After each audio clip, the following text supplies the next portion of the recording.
Ladies and gentlemen, thank you very much for coming tonight, and I hope you enjoy this first, it's not a live podcast, it's first podcast of Harmonious World, recorded live in front of an audience. That's you.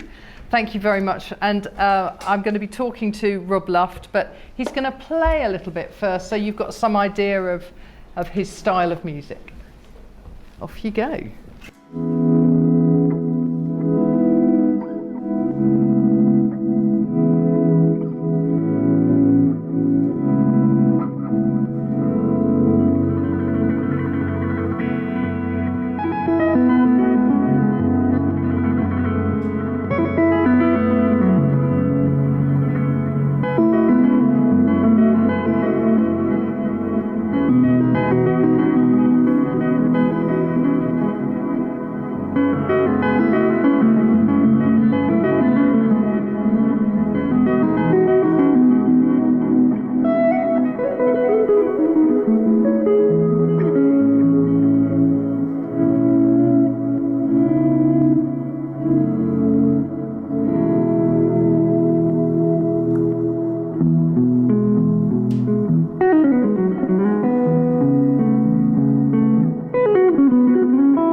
That was lovely. Jolly good. Excellent. So Rob and I go back 4 years. So Rob was my 7th guest when I started Harmonious World in 2020. And he came on my podcast, and it was Love is the Dancer? Life is the Dancer. Life is the Dancer. That was your 2nd album. Difficult 2nd album. Yeah, but I think you found your stride. Yes, it was unfortunately released in the middle of a global pandemic.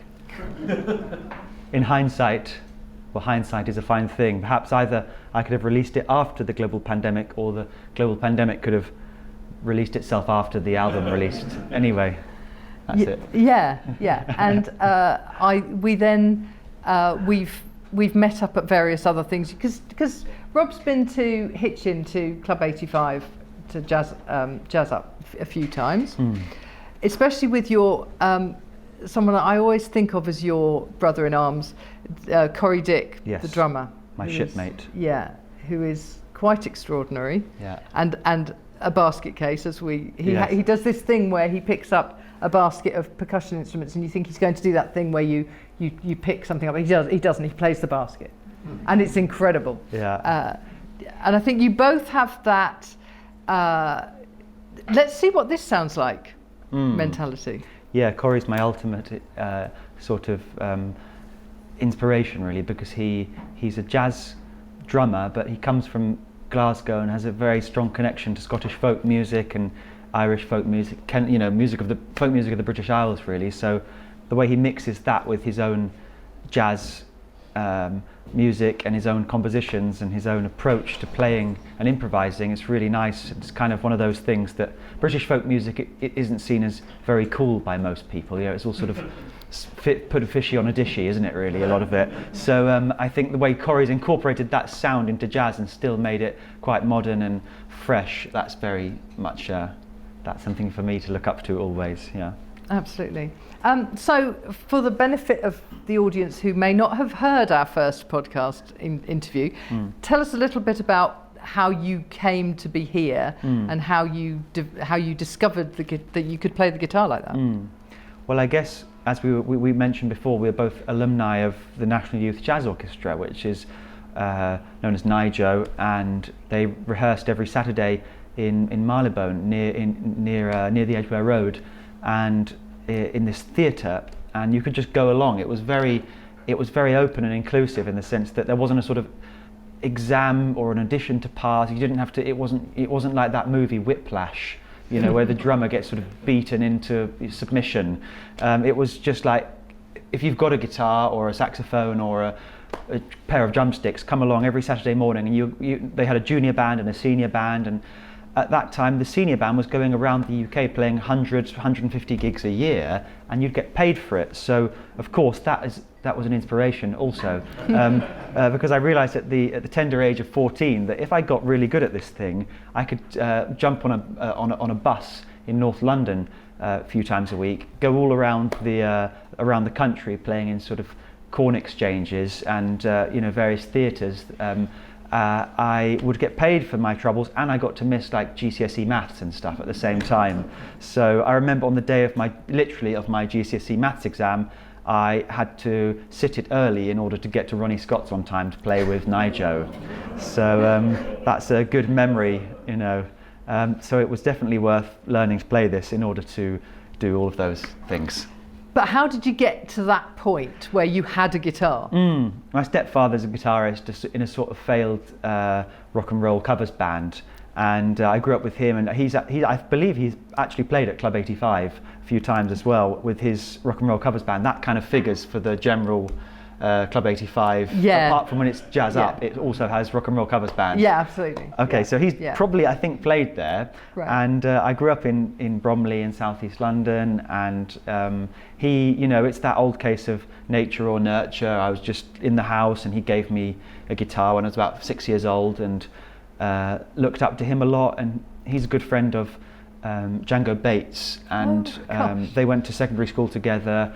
And Django, and who else was there? That crew: Steve Buckley, Chris Batchelor, the whole Loose Tubes, 1980s Loose Tubes crowd. Steve Berry, Julian Arguelles, that big band. Arguelles? No, that was the.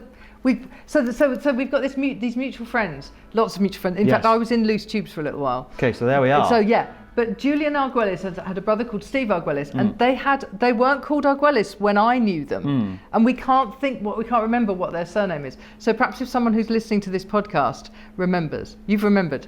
I have not remembered. No, you haven't. So yes, we'll check the comments. Absolutely. But I've also just realised when you were talking about that, that your dad is like my generation. So very possibly, yes. So the people that he was, and that's scary, but that's possibly. Okay. No, don't. But we also just had a conversation at the start of this when we were talking about the fact that Rob is currently playing with John Sermon, who is the country's finest baritone sax player.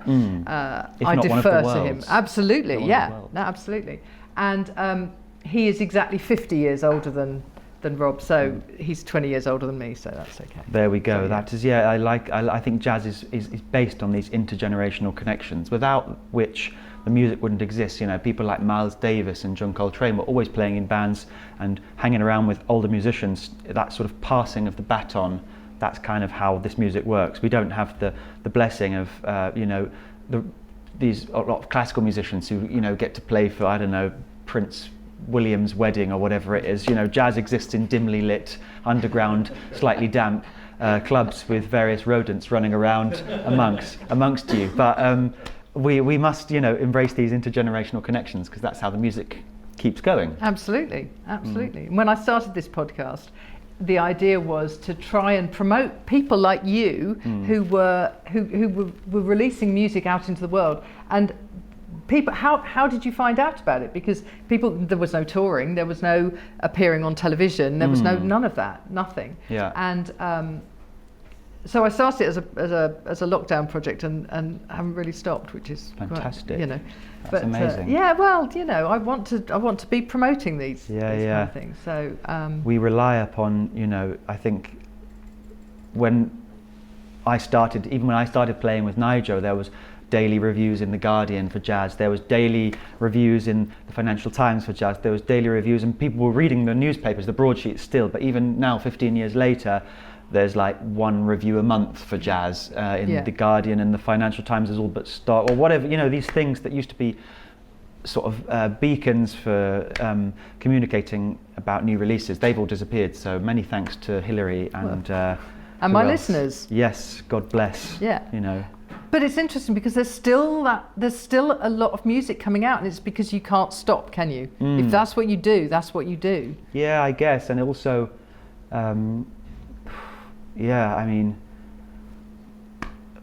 why are people releasing so much music? I actually don't know the answer to that. I mean, people should release a bit less, maybe. I don't know. Some of it's really good. Yeah, there's lots of people, isn't there, as well in this world? There's 8 billion people now. So I guess, however many, I don't know, divide that by whatever to get the number of jazz musicians. It's going up. The number of jazz musicians is going up, but the number of reviews in the broadsheets is going down. Yeah. So well, absolutely. Yes. So one of the albums that I reviewed this week is by an artist called Vidya. Yes. That you're on. Yes. And in fact, the album is called Vidya featuring Rob Luft. Oh my God. Because he's reached that stage. I'm infamous. You are, absolutely. Infamous. But tell me who the other guys are in that band. They're all Swedes. They're all Swedish, and it's Jon Felt on drums, who's a great drummer, and Magnus Bergström on bass. They're from Gothenburg and Stockholm respectively, and we did 3 gigs in Sweden last month in the midsummer bit. So I got to see Sweden in its full sort of pagan druid glory, with wicker men all around, and 24-hour celebrations as the sun didn't set. I remember we played at the National Jazz Club there, Ronnie Scott's in Stockholm, and I got off stage at 11 p.m. Went out to have a falafel at midnight. It was bright sunshine. It was sort of, the sun was still in the sky, beautiful blue light, and then we came back and there was a late night jam session. I played a really drunken version of My Funny Valentine, and then went back out again to go to my hotel room at 2 a.m. and it was getting light again. So that was my druid moment, jazz druid moment for the summer. But that's a nice album, the Vidya album. It's kind of spiritual and what my daughter calls woo woo. Yes. But it's inspired by a Rumi poet. It's by Vidya, who's a poet. She's a sort of singer-songwriter, and I think she's very talented, and she has a crazy story where her mother, her Indian mother, gave her to an orphanage at the age, at birth, and she was moved to Sweden by some world program, some European program, and she spent the last 30 years trying to track down who her real mother was, and then she tracked down her real mother, and like a week later, her mother was a Himalayan sort of, not a Sherpa, but these people that live in northern India, and a week later her mother actually fell off one of the Himalayan mountains and passed away, and she'd been searching for her for 30 years. So this album is all about the sort of meditation and reflection of such a crazy... Yeah, because then her Swedish adoptive mother died as well. Also died like the same period. Incredible, absolutely incredible. So this album is a real... It's a reflection of that, and it's beautiful, and she's, not really a straight-ahead jazz singer. She's not a sort of Leanne Carroll type, but she has her own take. It's maybe more in the sort of Joni Mitchell world, really, isn't it? Singer-songwriter. It's really beautiful, and yeah, she's a trip. Being around her is, I don't know how someone who doesn't drink alcohol can be so wild. Still trying to work that out. Anyway, yeah. But you also work a lot with Elina Duni. My partner is a great singer from Albania, so we're going to play on Thursday in Kosovo, which is not the world's capital for jazz music, as you can probably imagine, but it does have a few really nice summer festivals, great weather, and we're going to play in Kosovo, and then we're off to play in Munich later this month, and in Austria, and in Albania as well, Italy. Did I say that already? Yeah. And yes, she's good because she's in that part of the world. She's a bit of a pop star. She's like the Jamie Cullum of the Balkans. So wherever I go with her, we get off the aeroplane and it's straight into the Mercedes, and the sort of the treatment is more than the meal deal that I got at Berkhamsted Jazz Club on Saturday night, with my own quartet. So yeah. I'm very lucky to play with Alina. It makes me feel like I belong in this world and not like I'm an unwanted entity in my weird puddle. So yeah. But you're a highly sought after guitarist internationally, aren't you? Yeah, I play about half of my gigs outside of the UK. Yeah. So yeah. Probably 50-50 at this point. Yeah. And I'm sure those of you who are guitarists, there are a couple in the room, will have been looking at the array of pedals. I mean, when did you start, and have you finished developing your? Because you dip in and out of them, don't you? And yeah, don't use them all the time. No. Especially on a Berkhamsted Jazz Club, where the audience were sort of quite scared. They I think last week they had a jug band, with banjos and stuff, and they see all this, and they're like, oh my gosh, this is going to be a Pink Floyd tribute act or something. But they get quite pleasantly surprised when we play some music by Duke Ellington and Thelonious Monk. But I love to incorporate it because it gives you this wonderful spectral and atmospheric possibility that maybe the unamplified or the acoustic jazz guitar does not have. So it makes my friend, my old teacher and friend, John Paracelli, who always used to say that playing a guitar without a pedal is like flying a plane but never leaving the runway.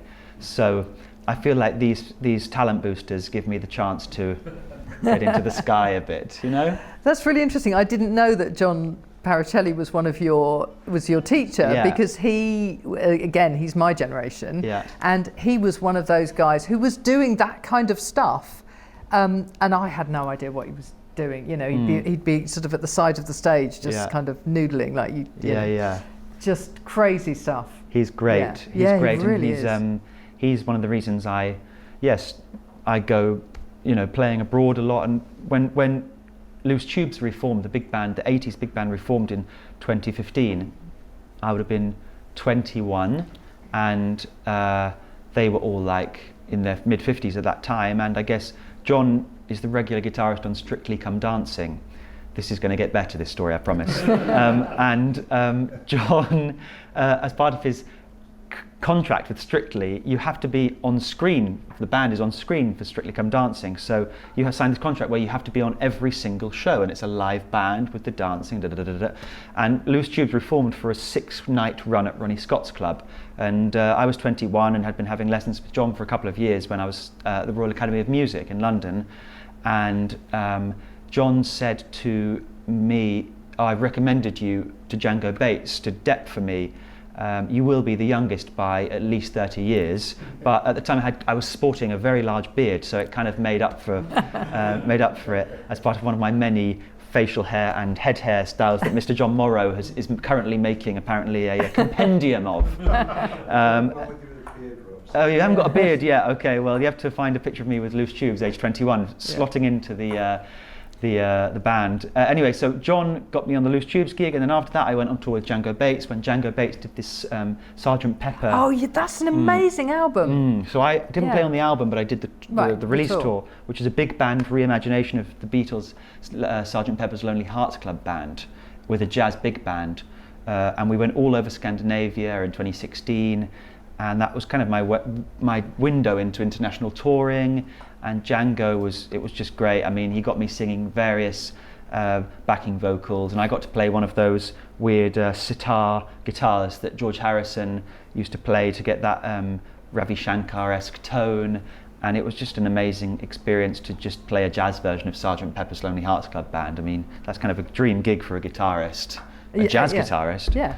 So yeah, I owe John a lot, and I guess that's how a lot of these things work, isn't it? Word of mouth in the jazz world, and the support from the older generations. Yeah. And that's the rest is history. Yeah, and actually probably better to do the Ronnie Scott's with loose tubes, because loose tubes are bonkers, aren't they? I mean, Yes. they're just insane. Yeah. The music. In fact, I can't remember when I did it whether we actually had music. I think there were parts, yes. But it was like a lot of it was kind of right now. There's just a gap. Well, I remember we did some European festivals and we just walked around playing. So obviously you couldn't have music with you. Yeah. No idea what I was playing. No idea at all. Well, I mean, Django Bates, I remember, had a keyboard which had instead of the note being a piano sound, was the sound of a sheep, and he had tuned his piano so it was different. Every note was the sound of a sheep. That resulted in some extremely bizarre musical interactions between like the trombones and Django Bates playing a piano solo with the sound of every note as a sheep baaing. Yeah. So that was one experience. Now, when I first got on stage at Ronnie's, Ashley Slater, the compere, said, "Tonight, ladies and gentlemen, on the way to Ronnie Scott's club tonight, John Paracelli was tragically killed in a car crash." But we're delighted that as he was, we've recovered his guitar from the boot. And this chap was walking past Ronnie Scott's, and we said, "We've got this guitar and we need someone to play it tonight." And that's Rob Luft. And that was my introduction to the world of loose tubes. Completely un-PC and in the most wonderful sort of Monty Python-esque way. But yeah, so these are the things that we do. Yeah, absolutely. Well, would you like to play another piece for us? Perhaps. And then I think we'll have a little brief break so that people can get another drink, and then we'll do a bit more of a chat. The more you drink, the better I sound. Right, I will. That first piece was actually called Daylight Saving Time, and it's from my recent album Dahab Days. And the next track I will play is also from Dahab Days, but it's not by me, it's by Duke Ellington, and the piece is called African Flower. Here we go. Let me just make sure that's working.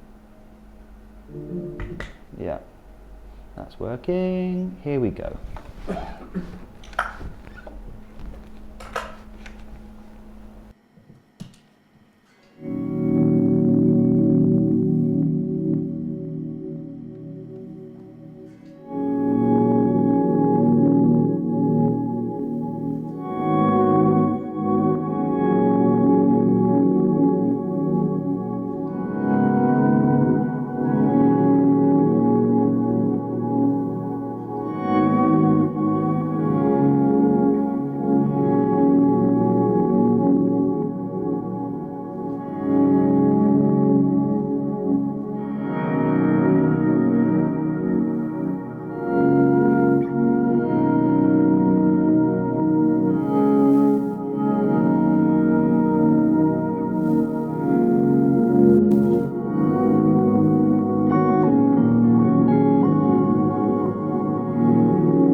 couple of people have asked me about the podcast, and so I thought I'd do a little bit of an explanation about what Harmonious World is all about.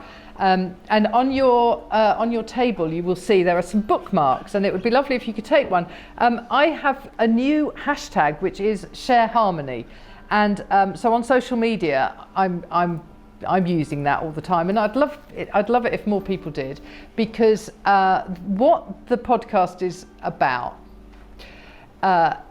When I was thinking, because I don't, some of you may know that I've done some radio work, and during lockdown I was like, well, I want to do something like that but not radio, so let's start a podcast. And this amazing woman in America, Amanda Bloom, hi Amanda, if you're listening, you probably are. She's a PR girl, and I said to her, I'd really like to do a podcast, but I don't know where to start. And she said, right, I'll tell you where to start. You buy this microphone, you go on this website, and this is the platform that you use, and this is what you do. So I went, sounds simple, so I did it. And she got me my first few guests, and then I think you came to me through Rupert. We were talking about Rupert Burley, and that was a couple of months in. And when I was thinking about doing this, I looked around for what I would call it. And I found this quote from Quincy Jones. And Quincy Jones is my absolute hero, because he did all the things that we've been talking about bringing musicians together, and has an incredible span. Obviously did all the stuff with Michael Jackson, but Frank Sinatra and big bands and loads of stuff. Anyway, this quote from him, and he's an absolute genius, by the way. He's a polyglot, so he speaks, I think, 8 languages. Only and 8? And I don't even know some of them, but he's a really fascinating guy. He's the guy who discovered Jacob Collier. If those of you that know anything about music, Jacob Collier is this, scary genius, does loads of stuff. Anyway, the quote from Quincy Jones was, imagine what a harmonious world it would be if every one of us shared a little of what we're good at. And I thought, that's exactly what I want to do. I want to get people to share what they're good at, which is why, talking to people like Rob, it's like, well, how do you get that sound? How do you do all that? And we're going to talk about that in a minute. So if you haven't listened, and I know some of you have listened to some of the podcasts, please do, because that's part of what I'm getting to is, I've interviewed some amazing people. Those of you that know anything about music, I've interviewed Maria Schneider. I mean, I would never have got a chance to do that before lockdown, because she was just busy jetting around the world. She is one of the most prolific big band arrangers in the world. Incredible woman. I've interviewed Christian McBride, China Moses, Rob Luft, who you may have heard of. Chancer. I know. So some really amazing people. So do check it out, and by all means take 1 or 2 of the bookmarks. And one of the questions during the interval, and by the way, do think about some questions, because there will be a moment at the end where you can ask Rob a question. You could ask me a question if you like, but probably won't be able to answer it. But one question was about his kit, about all of these pedals. And I apologise to those of you on just listening on the podcast, and you'll have to look on the social media, because there will be a photograph of all the pedals. And I'd like Rob to explain some of this kit before you play another piece for us. I'll do that quickly so any non-guitarists don't get terribly bored.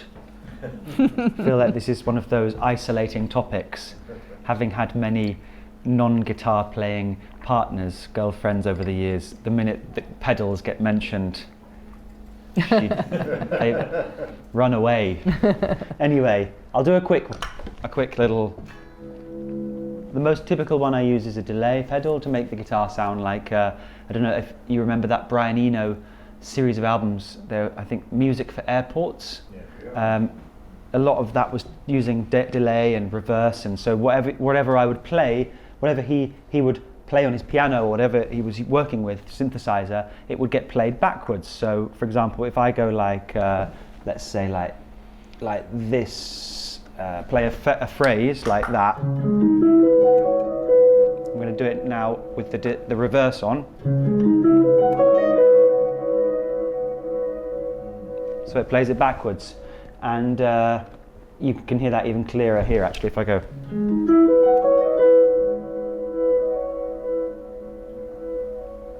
So it's playing it backwards. And now what I would often do is have that on an infinite setting, so literally it doesn't stop. So I'll play something in.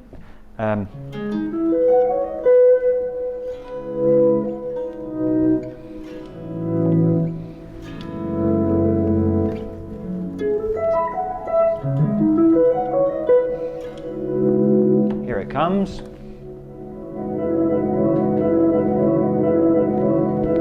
So little things like that create a kind of carpet, especially when I'm playing with a lot of bands which after the, I'll leave that, I'll come back to that. After the jazz apocalypse of 2020, which was of course the coronavirus, after that a lot of festivals and promoters were asking for bands with less musicians in order to cut the costs after, you know, various taking a big hit in the COVID times. So a lot of bands I play in don't have a bass player, or they don't have a drummer, or they're musicians who play more than one instrument at the same time, or bit of piano, bit of drums, strange combination. So my party trick is that I can create this carpet of sound, which is still going on here, and that creates a sort of bed upon which the rest of the music can be built. So if I'm doing this, as I'll go back to that.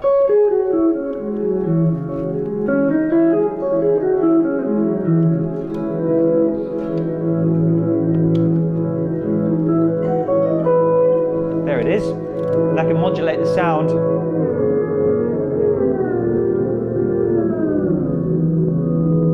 And then I might use a device to loop that.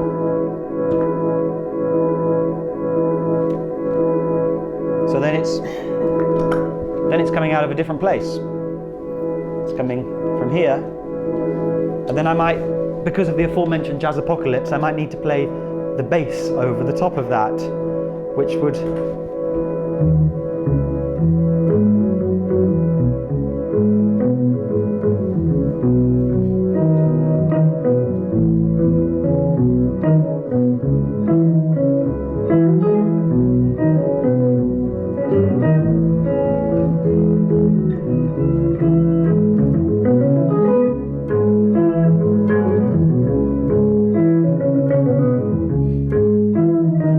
drummer to play.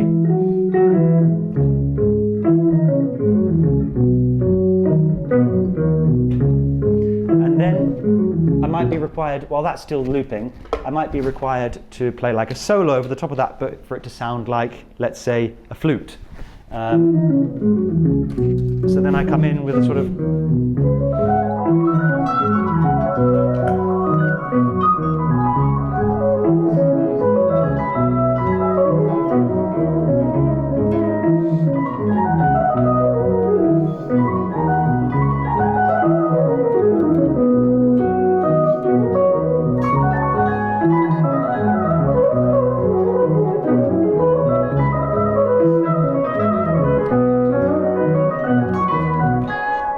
etc. So a lot of it is about hearing other instrumental sounds and realizing them.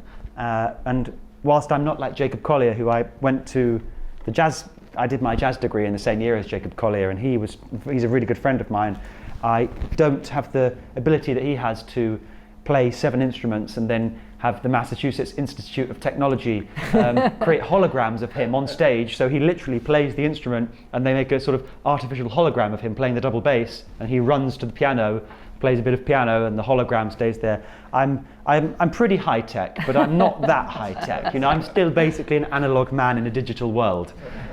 So that's the crux of it, is impersonating other instruments and helping the music to ultimately to still sound like music and not like computer music. It's human music, you know? Yeah.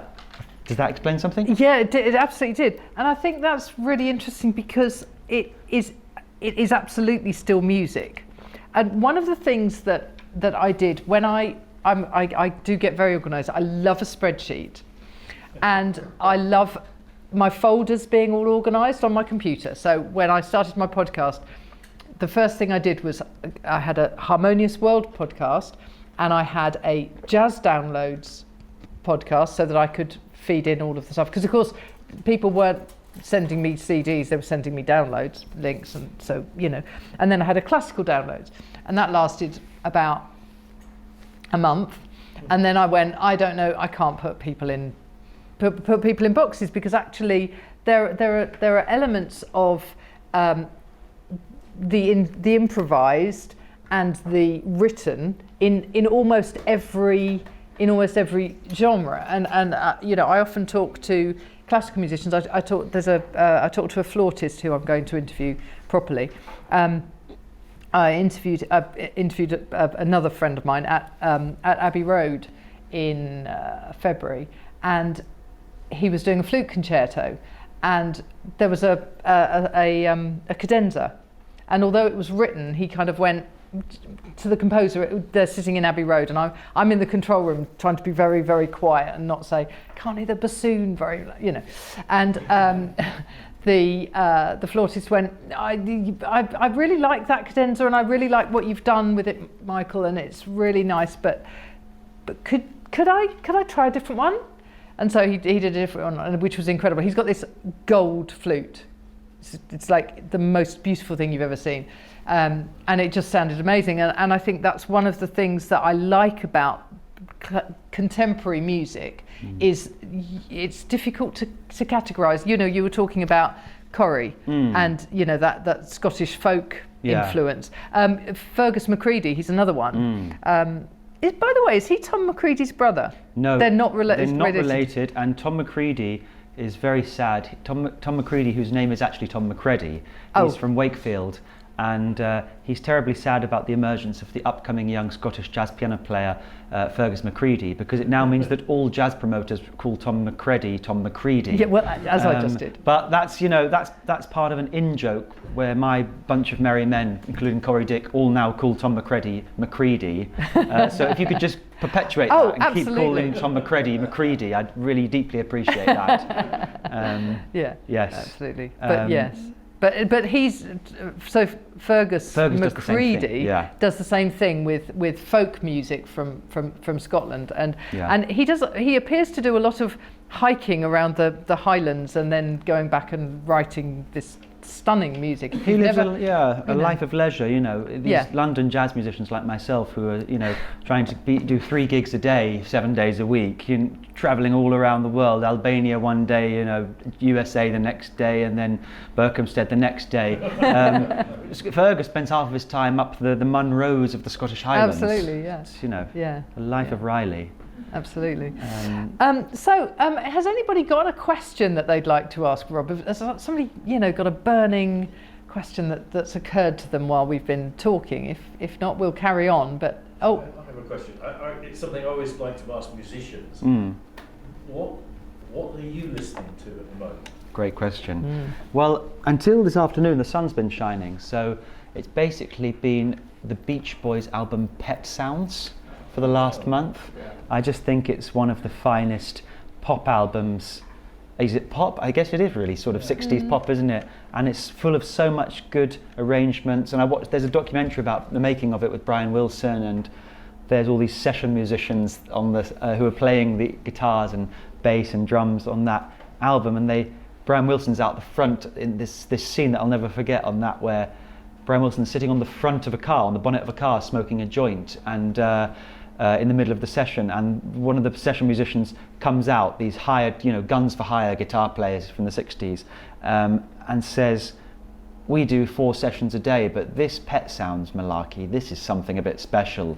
And Brian Wilson's just basking in the sunlight on the bonnet of his Ford, whatever it was, smoking, and with this huge beard, wearing pajamas, and it's just astonishing. The documentary about the making of Pet Sounds, and I love the tunes on it. God Only Knows, the compositions like that. They're just so beautiful. And I guess Sgt. Pepper's falls in the same category of sort of concept album. Sort of the British equivalent of Pet Sounds for me is Sgt. Pepper's Lonely Hearts Club Band. So I listen a lot to music from that time, really, and obviously a lot of jazz. And what else? I don't know. I've been every Sunday in Deptford, near Greenwich. There's a free entry live music night, Congolese musicians playing Congolese rumba, and it's possibly the loudest gig I have ever been to, and will be responsible for my chronic tinnitus, age 31. But it's so worth it, because these guys from the Congo who have moved to London in the last 20 years due to the various unrests that have been going on in that part of the world, they work on British Railways, in the daytime, and then they take off their high-vis and come and play like guitars and saxophones and drums and sing in this Cameroonian bar in Deptford called Maestro Bar, and it's all green, and you go in and everyone's speaking French, so I've really got my French together just going there. And also they serve this foreign extra Guinness, which is 8.5%, and that helps me to speak French. So it's the foreign extra version of Guinness, which after about 3 of them and some really loud Congolese music, that's just brilliant. And again, it's inspired a lot of what I do with my guitar playing is really inspired by that West African, that sort of sound. How would I explain it?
So that, going to that, sort of music is to be listened to live and inspire. That's how musicians forget that music should be primarily a live listening experience. How we, as a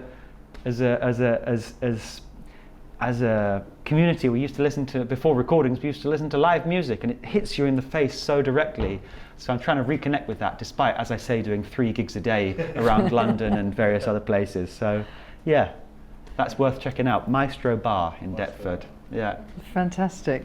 And I think if you ever wanted to have a sort of concept of what jazz guitar is about, I think that's, or what even jazz is about, it's about that taking an influence from somewhere, taking a sound or a melody or something, and making it your own and playing with it. And I think that's one of the things that I love most about jazz. Yeah, it's magpie music. It really is magpie music. You just take a little bit of shiny music that you really love or adore and mix it with something else and bring it back to your nest and then create something totally new from it. That's what I really like about this music, whereas pop music and classical music and folk music can be slightly more regimented. I love folk music, I love pop music, I love classical music, but I guess they're more regimented. You have to play, this is the song and we're going to play it the same way every time, whereas I guess jazz has that as Spike Milligan famously said, jazz musicians don't play the same thing once. So that's great. Yeah.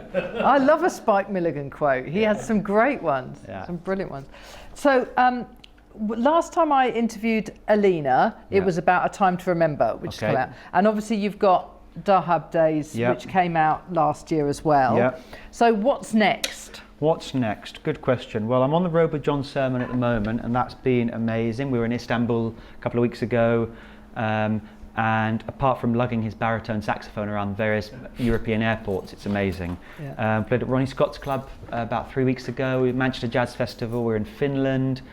We're going to play in Austria this month with John, in Berlin next month.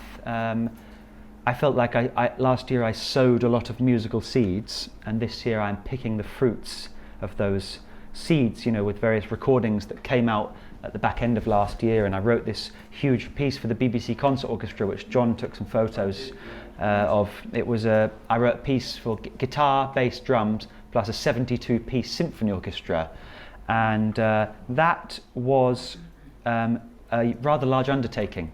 Yeah. It basically aged me quite badly, and I found myself waking up in the middle of the night, looking in the mirror at this sort of terribly stressed out looking back at me, and singing like what the oboe part would play in bar 89 of the second movement of my 72-piece symphonic work that was premiered at the Queen Elizabeth Hall in the London Jazz Festival last year.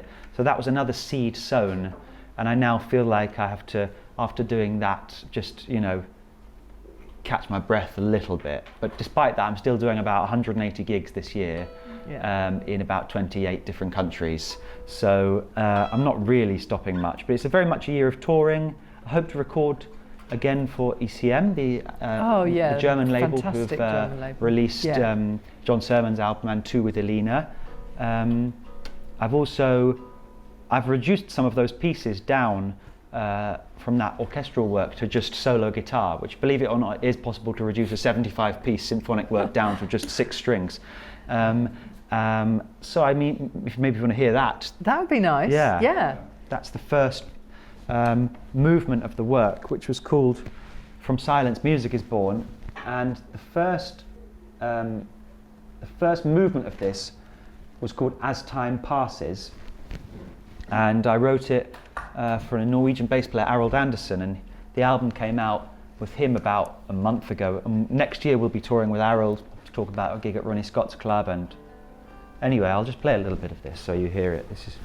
This you can hear this online on the BBC Sounds or iPlayer or whatever it's called. The full work is still up there, but this is just the guitar-only version, as it were.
That was lovely. That was fabulous. Tell me what this orange one is. This one is, this orange one is a whammy, which makes the sound either go up an octave or makes it go down a fifth.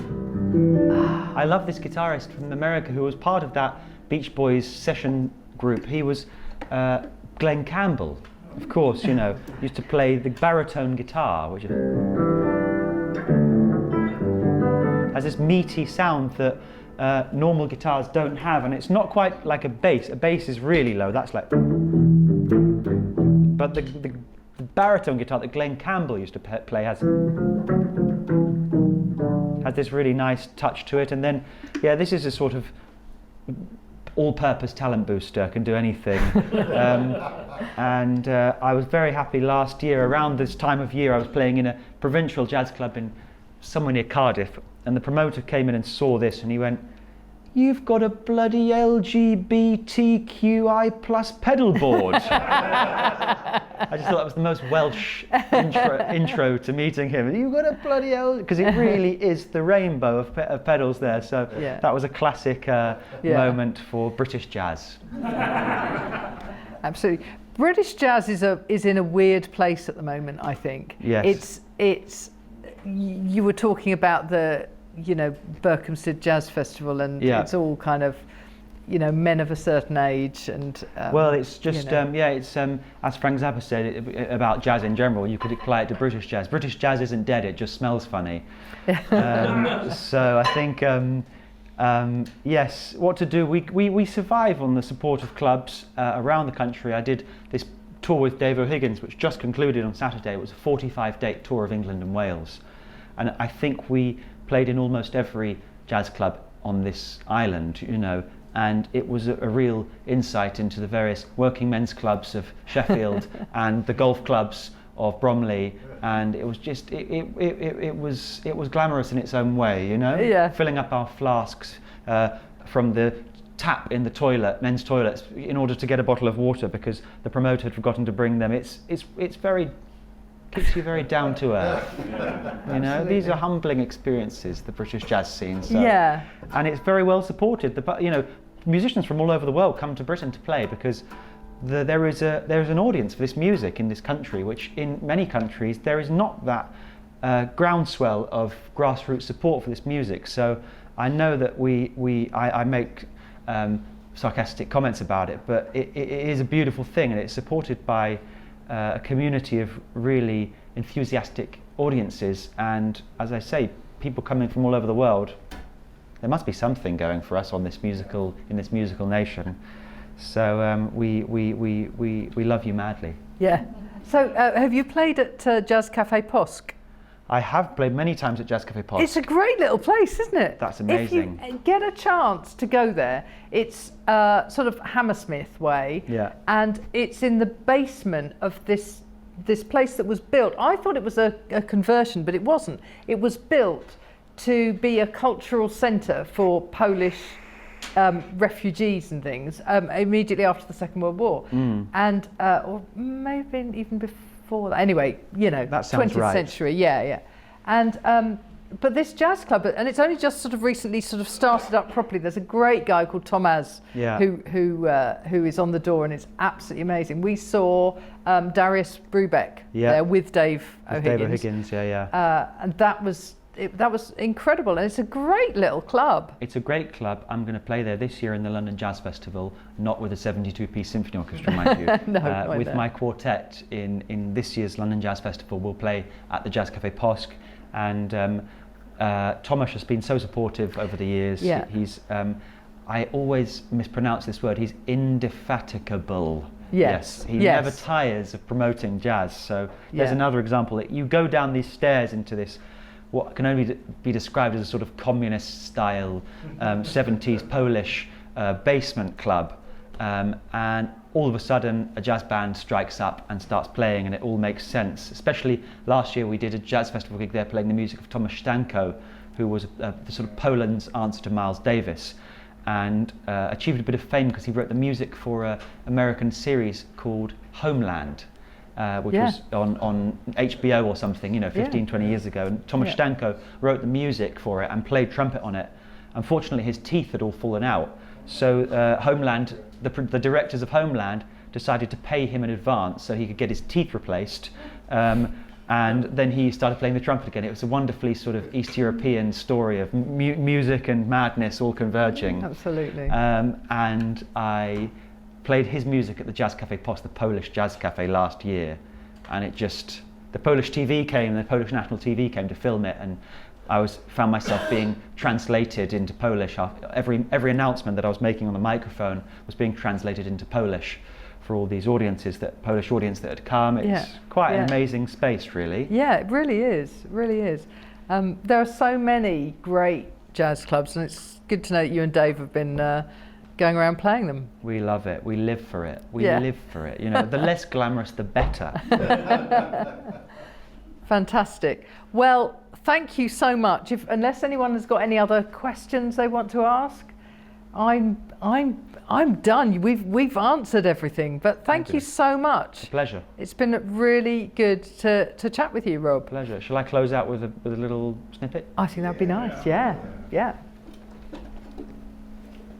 It's only, what is it? It's only like 186 shopping days left till Christmas, so I've got a few CDs in my gig bag.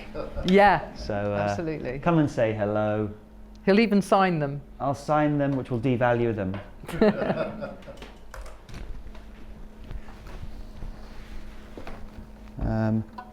This is a piece by Bill Frisell, great inspiration of mine, American guitarist, from his debut album, which was released on ECM Records in 1984, and the piece is called Throughout. And you're going to notice that on a musical level, it's a very simple, it's like a round, it's like a canon, it just goes round and round, it's like a hymn, has a very hymn-like quality to it. So here we go, Throughout, it's called Throughout.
Thank you, a big thank you to Rob for a fantastic conversation and playing so much. That's just such a pleasure. Thank you to the team at the Market Theatre for making it happen. Thank you to Julian for filming it, and you'll be able to watch this on YouTube eventually, in a little while. Thank you especially to you for coming and being my first live audience for an episode of Harmonious World. This was a sort of scary prospect, but something I've wanted to do, and it's just worked perfectly for me in terms of combining that music, sharing, helping Rob share what he's good at, which is what Harmonious World is all about. So thank you so much for coming.